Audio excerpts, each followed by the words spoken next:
Hey y'all, time once again for the movie retrospective. And once again, we're covering a movie that was sent to us by Rob, who sends us a lot of movies. So thank you very much, Rob. Now, this was one that, it's a Crussell movie. Yep, Crussell starred in this shit. In this shit, fucking front and center. And this movie impressed me. This is an awesome flick. On par with, like, Duel. The movie Duel. Or maybe like The Hitcher. Yeah. Or, I don't know, almost kind of like, maybe like The Hills Have Eyes.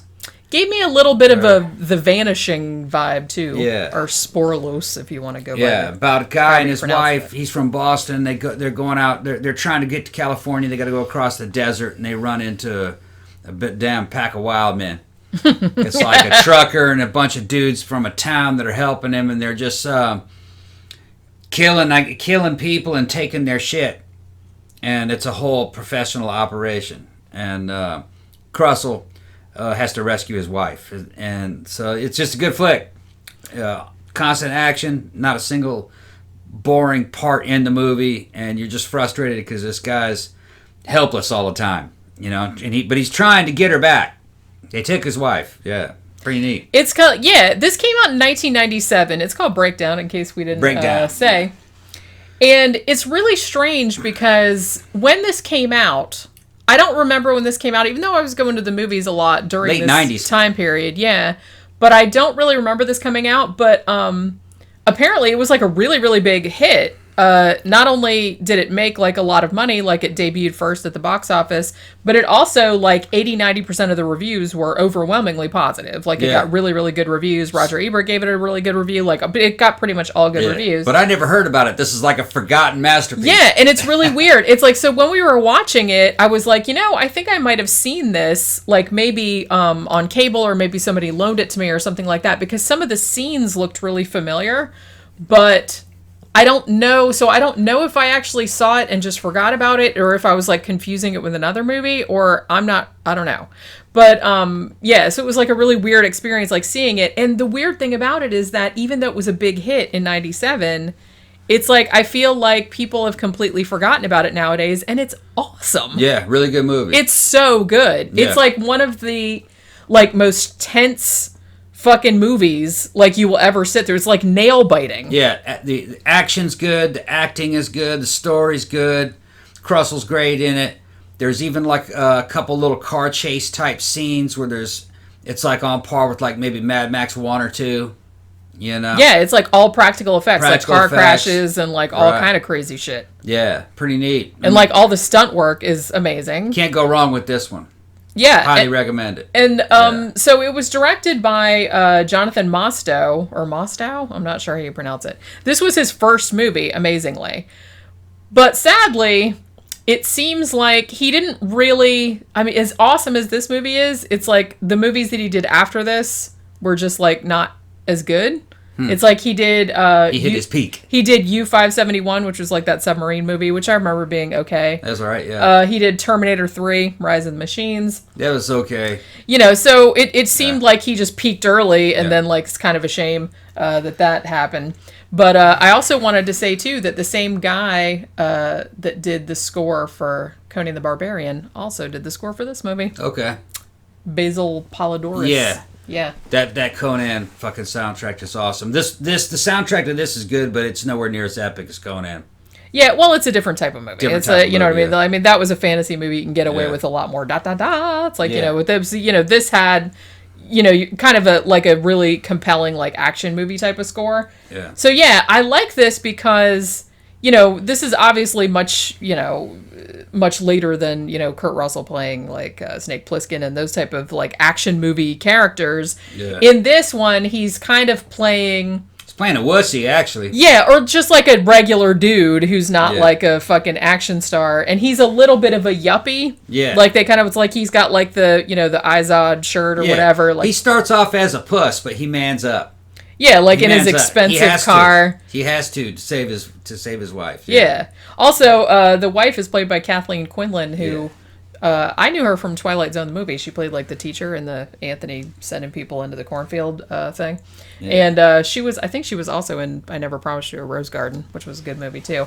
But yeah, and also JT Walsh is in this playing one of the villains. This was actually, I think it was his last movie. I think he died not too long after this came out. That dude's been in fucking everything, man. Yeah. He was in A Few Good Men. He was in Good Morning Vietnam. He was in Sling Blade. Yeah. He was in fucking Nixon, Pleasantville. Like, he's been in all kind of shit. And so, with kind of the star power of this movie and how fucking epic and awesome it is, it's just, it floors me that it seems like it's kind of forgotten about. Yeah, I don't know why. It's like I was looking at YouTube to see if anybody else had reviewed it. Off the Shelf Reviews, it's like 2 British guys.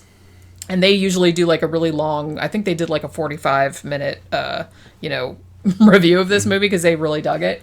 That was one of the really only substantial ones that I found. Like there were some like blogs and stuff that had done like reviews of it, but it really seems to have like kind of fallen through the cracks, and that's really sort of a shame because it's wild. It's because it's really, really good. Like I said, the tension is so good, and Kurt Russell, I think, is like, well, he's usually like the best part of any movie that he's in. I mean, let's be honest. This is one of his best movies. It is because you really buy that he's just kind of this regular, yuppie-ish kind of dude. He's driving this really expensive Jeep Cherokee that he just bought.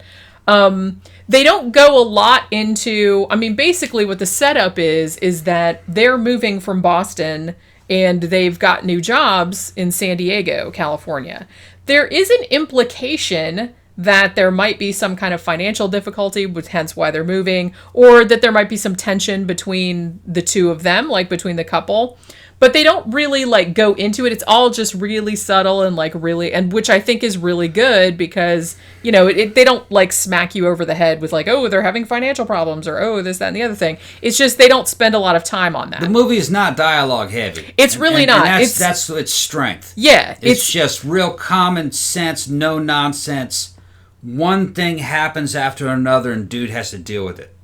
That's what it's about. Yeah, and so you really kind of get into his character, in the sense of he's not, Snake Plissken. He's not, and he's just this guy who's driving this expensive fucking Jeep, and he's a little bit clueless about, when he's driving across. This was actually shot in, some of it's in Southern California, some of it's Utah, some of it's Arizona.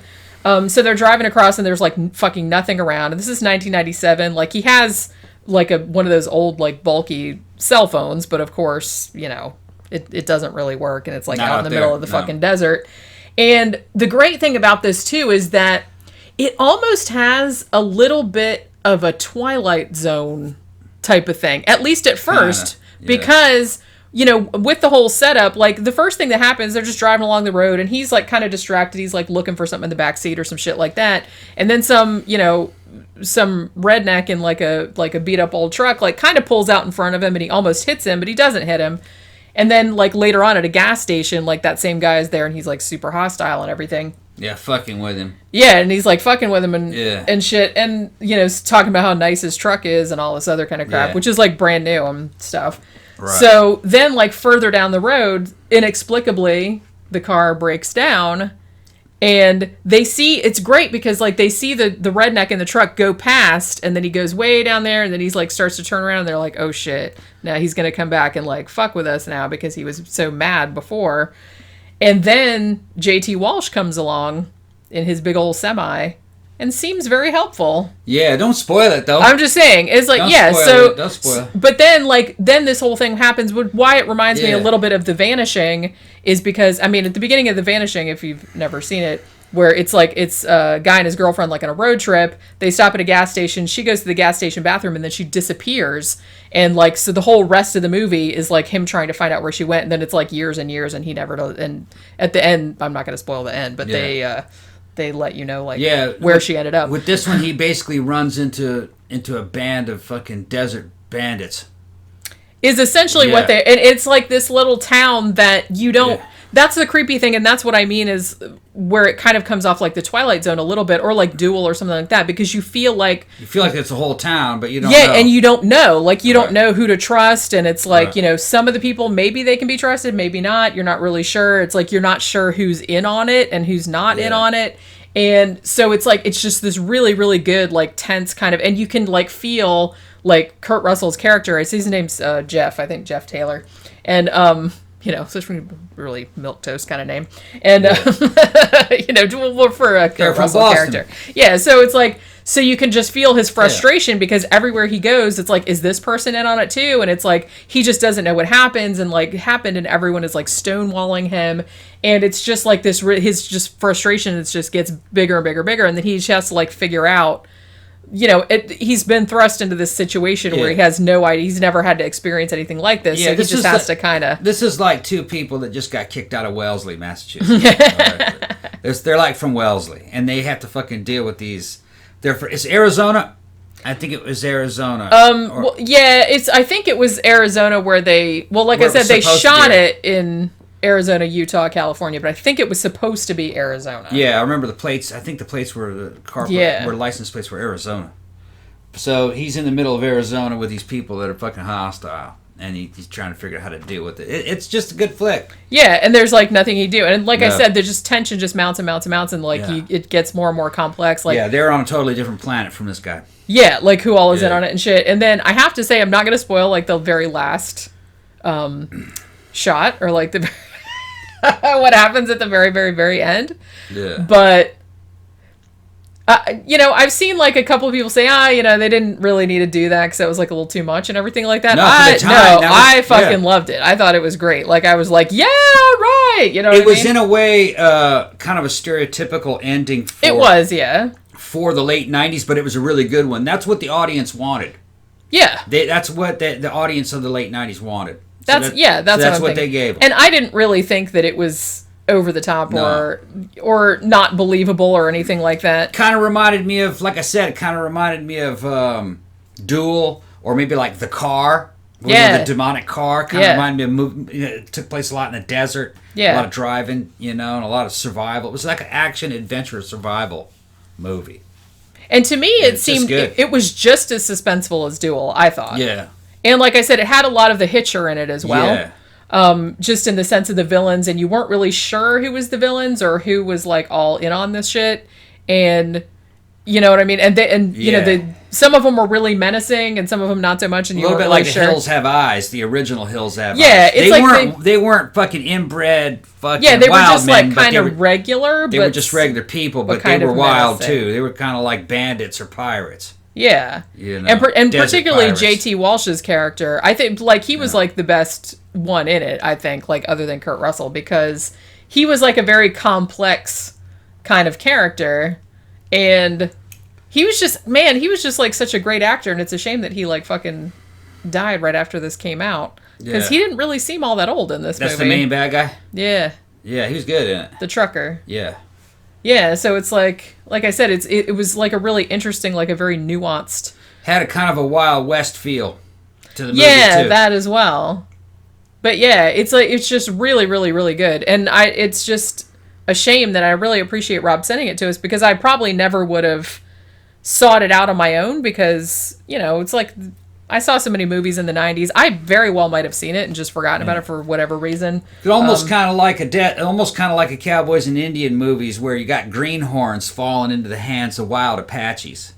It's kind of like that same kind of dynamic, but it does have like a little bit of a Western type of feel. It's kind of like a spinoff on that, but they weren't Indians, of course. They were just regular white people from the fucking desert, and they were fucking criminals. They were like pirates. A little bit like Deliverance, yeah. I mean, not quite that extreme, but you know what I mean? They were like that. That type of thing where it's like, hey, you're city folk, and you're not supposed to be around here, and we're just going to like... Well, they were making a living off of fucking people over. Yeah, well, because... it was normal to them. Well, yeah, because they live out in the middle of nowhere, and they're just like, hey, every now and then, like, some rich person... Yeah, like some... Or upper middle class person drives through here, like, on a road trip, and it's like, no one's ever going to, like... look for them or nothing. We wouldn't be able to find them out there. And wouldn't be able to find them in the desert, so... Shit like that used to happen, of course. Well, yeah. It may still be going on.